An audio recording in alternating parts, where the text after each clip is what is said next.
اعوذ باللہ من الشیطان الرجیم بسم اللہ الرحمن الرحیم رب اشرح لی صدری ویسر لی امری واحلل عقدۃ من لسانی یفقہوا قولی رب یسر ولا تعسر وتمم بالخیر آمین یا رب العالمین۔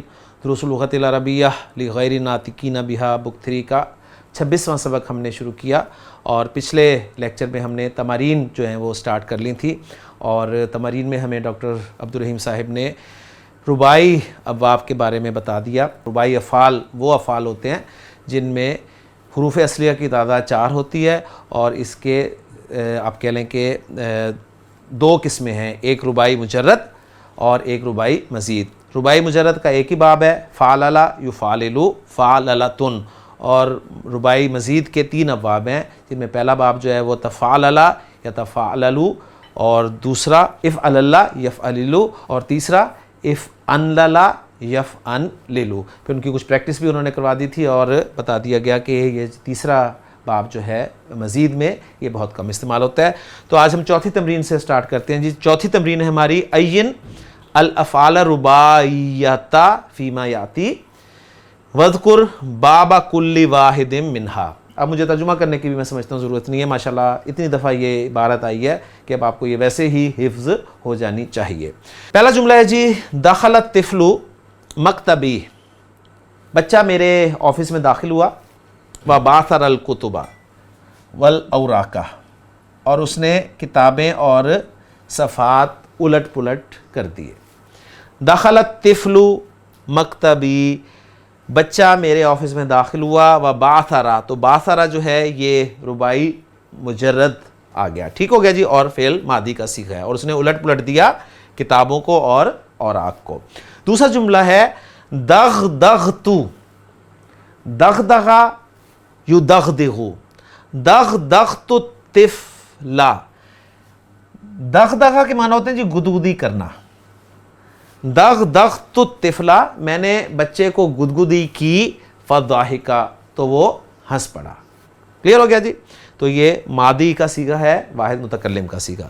تیسرا جملہ ہے آتانی الطبیب دواء، مجھے ڈاکٹر نے دوائی دی، للغرغراتی، غرارے کرنے کے لیے، غرارے کرنے کے لیے مجھے ڈاکٹر نے دوائی دی، ٹھیک ہے۔ اب یہ غرغرہ گولتا کے ساتھ آ رہا ہے، تو اس کا مطلب ہے یہ مصدر ہے مجرد رباعی کا، ٹھیک ہے نا، یعنی غرغرہ یغرغر غرغرۃ۔ کلیئر ہو گیا جی؟ چوتھا جملہ ہے، قرآن مجید سے ریفرنس لائے ہیں، قال اللہ تعالی، اللہ تعالیٰ نے ارشاد فرمایا، الا سن لو، بذکر اللہ، اللہ کی یاد کے ساتھ، اللہ کے ذکر کے ساتھ، تطمئن القلوب، قلب دل مطمئن ہوتے ہیں۔ دلوں کا اطمینان چاہیے تو جی اللہ کا ذکر کریں، اور اللہ کے ذکر میں ٹاپ کا ذکر جو ہے وہ قرآن مجید ہے، ذہن میں رکھیے گا۔ اطمئنا یطمئنو، تو تطمئنو یہ چوتھا صیغہ آ گیا فعل مضارع کا۔ مزید ابواب جو ہیں رباعی کے، اس میں آپ کہہ لیں کہ دوسرا باب۔ پانچویں ایگزامپل ہے، وقال تعالی، اور اللہ تعالیٰ نے فرمایا، فمن زحزح عن النار، یہ زحزح یزحزح مجرد کا باب ہے، ٹھیک ہے، بچا لینا۔ فمن زحزح عن النار، جسے آگ سے بچا لیا گیا، وادخل الجنۃ، اور جنت میں داخل کر دیا گیا، فقد فاز، وہ کامیاب ہو گیا۔ یعنی تمہارے نزدیک کامیابی کا جو بھی تصور ہو، ٹھیک ہے، ایک دنیا دار کا کامیابی کا تصور کیا ہوتا ہے یہ آپ جانتے ہیں، ایک طالب علم کا کامیابی کا تصور کیا ہوتا ہے آپ جانتے ہیں، بزنس مین، ڈاکٹر، ہر ایک کا کامیابی کا اپنا تصور ہے، لیکن جو اصل کامیابی ہے اس کا تصور میرے رب نے، اللہ تعالیٰ نے فرمایا آل عمران میں کہ فمن زحزح عن النار، جسے آگ سے بچا لیا گیا، وادخل الجنۃ، اور جنت میں داخل کر دیا گیا، فقط فاز، تو وہ کامیاب ہے۔ اصل میں یہاں پر زحزح آپ کا مجرد باب ہے رباعی، جس سے پیسے وائس جو ہے وہ استعمال ہوا ہے۔ آگے چلتے ہیں جی۔ چھٹی ایگزامپل جو ہے وہ ایک حدیث ہے، اور حدیث قدسی ہے، فی حدیث قدسی، ایک حدیث قدسی میں قال النبی صلی اللہ علیہ وسلم، اللہ کے رسول صلی اللہ علیہ وسلم نے ارشاد فرمایا کہ قال اللہ تعالیٰ، اللہ تعالیٰ نے فرمایا، یعنی الفاظ بھی اللہ تعالیٰ کے ہوتے ہیں، میں آپ کو پہلے بھی عرض کر چکا ہوں، یا ابن آدم، یبن آدم، اے آدم کے بیٹے، قم